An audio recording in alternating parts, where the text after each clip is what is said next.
ये आपकी परीक्षा में पूछे जाने वाले सबसे महत्वपूर्ण प्रश्न हैं, इनको कृपया ध्यान से आप लोग देखिए। सबसे पहला प्रश्न ये कहा गया है कि शरीर की जो हमारे मानव शरीर है उस शरीर के संबंध में ये सभी प्रश्न दिए गए हैं, ठीक ना।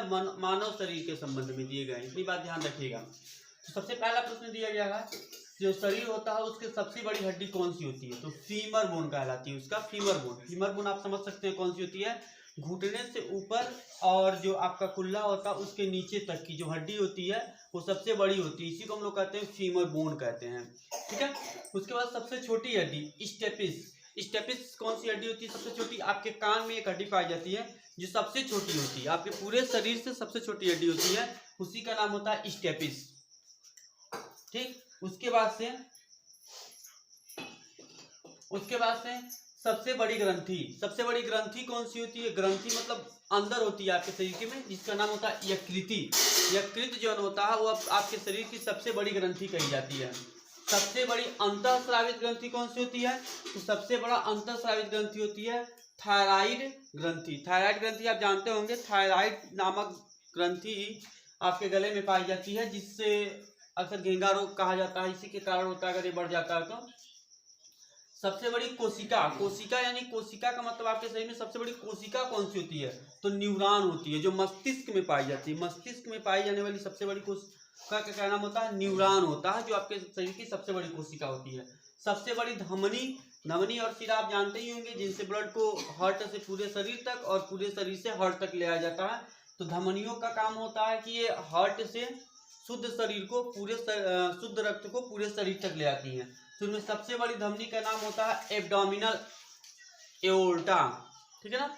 उसके बाद सबसे बड़ी सीरा। सीरा का मतलब अब शरीर से अशुद्ध रक्त को हृदय तक लाने का जो काम करता है, उसमें सबसे बड़ा जो होता है उसका नाम होता है इंफीरियर वेना कोटा। सामान्य रक्तचाप कितना होता है? रक्तचाप को हम सामान्यतः ब्लड प्रेशर भी कहते हैं। एक अगर सामान्य व्यक्ति है तो उसका जो रक्तचाप होना चाहिए वो अधिकतम 120 और न्यूनतम कितना होना चाहिए? 80 mmHg होना चाहिए। 120 से ज़्यादा है तब भी उसको हाई प्रेशर कहा जाएगा, और 80 से कम है तब भी उसको क्या कहा जाएगा? लो प्रेशर कहा जाएगा। तो ये सामान्य मनुष्य का होता है। सबसे बड़ा अंग आपके शरीर का, कभी आपने सोचा कि सबसे बड़ा अंग कौन सा हो सकता है? आप सोचे होंगे नाक होगा, गला होगा, नहीं। सबसे बड़ा जो अंग होता है उसका नाम होता है त्वचा। त्वचा मनुष्य के शरीर की सबसे बड़ी अंग कही जाती है। और सबसे व्यस्त अंग आपके शरीर में वो कौन सा ऐसा अंग है जो सबसे बिजी रहता है, 24 आवर्स वर्क करता है? अगर आपको पता है तो बताइए, सबसे व्यस्त अंग कौन होता है? हृदय होता है। हृदय आपको पता है 24 आवर्स वर्क करता है, ठीक है।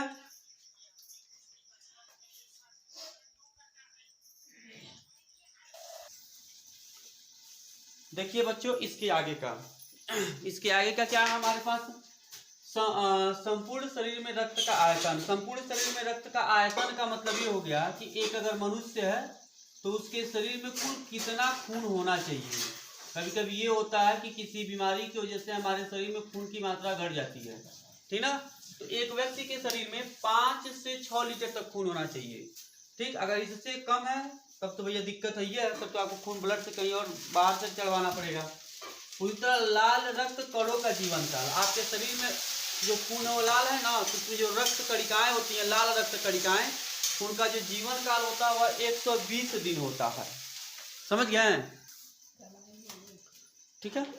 तो जो लाल रक्त होते हैं, लाल रक्त कणों का जो जीवन काल होता है वह 120 दिन होता है। 120 दिन के बाद अपने आप से जो लाल रक्त कण होते हैं वो डेथ कर जाते हैं, ठीक ना। तो 120 दिनों तक ये जीवित रहते हैं। श्वेत रक्त कणों का जीवन काल। उसी तरह आपके शरीर में श्वेत रक्त कणिकाएं भी पाई जाती हैं जो आपके शरीर को विभिन्न प्रकार के रोगों से सुरक्षा प्रदान करती हैं।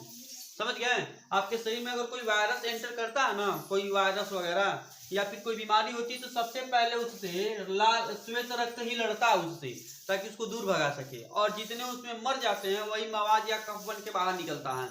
समझ गए बात ना। तो उनका जो जीवन काल होता है वो 2 से 5 दिन होता है, यानी 2 से 5 दिन पे हमेशा रिन्यूअल होते रहते हैं, बनते रहते हैं। सोचिए कितने श्वेत रक्त कणिकाएं। जिसके शरीर में श्वेत रक्त कणिकाओं का संख्या कम होता है ना, वह बहुत जल्दी जल्दी बीमार पड़ता है। तो आप इसको बढ़ाने की कोशिश कीजिए, बढ़ाएंगे तभी दिक्कत है। सामान्य रखिए। हीमोग्लोबिन का प्रतिशत आप अक्सर जाते होंगे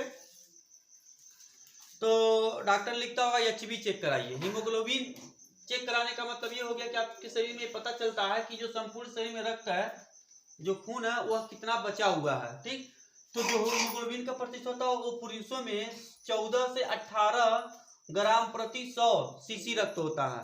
बात समझ गया, सेंटीमीटर क्यूब है ये। तो 14 से 16 पुरुषों में होना चाहिए और जो महिलाएं होती हैं उनमें 12 से 14 ग्राम होना चाहिए। बात समझ रहे हैं। उसके बाद दंत सूत्र। दंत सूत्र का मतलब होता है कि जो दांत का फार्मूला होता है वह क्या होता है। ठीक, जो ये दंत सूत्र होता है ना, ये ध्यान दीजिए, जो वयस्क होते हैं, वयस्क व्यक्ति मतलब जिनकी उम्र 30 साल से बेसी होती है, उनमें जो 21-23 लिखा है ना, इसका मतलब भी यही होता है 21 वर्ष से अधिक होने चाहिए। ठीक, तब जाकर उनमें जो वयस्क व्यक्ति होते हैं उनके शरीर में जो दांतों की संख्या होती है वो कितनी होती है, 32 होती है। ठीक ना। और जो बच्चे होते हैं, बच्चे का मतलब हो गया जो अभी बढ़ रहे होते हैं, 20 साल से नीचे होते हैं, उनके शरीर में दांतों की संख्या कितनी होती है, 20 होती है। तो ये कहीं मत कहिएगा कि सभी के शरीर में दांतों की संख्या बराबर होती है। उसी तरह मस्तिष्क का भार, जो आपका मस्तिष्क है ना, इसका जो भार होता है वो कितना होता है, 1400 ग्राम होता है। ठीक है, 1400 ग्राम को हम कन्वर्ट कर सकते हैं किलोग्राम में, तो हम कह सकते हैं 1.4 किलोग्राम होता है। श्वसन दर, श्वसन दर का मतलब होता है एक सामान्य व्यक्ति अगर बात की जाए तो जो सांस लेने का उसका प्रक्रिया होता है वह 1 मिनट में 16 से 14 बार होता है। 16 से 14 बार सांस ले सकता है। ठीक है, सामान्य, सामान्य का मतलब दौड़ना नहीं चाहिए, दौड़ोगे ना तो हाली हाली आप हो गए। ठीक है, तो ये सामान्य दर है। श्वसन दर जो होता है वो 16 से 20 मिनट की होता है। ठीक है,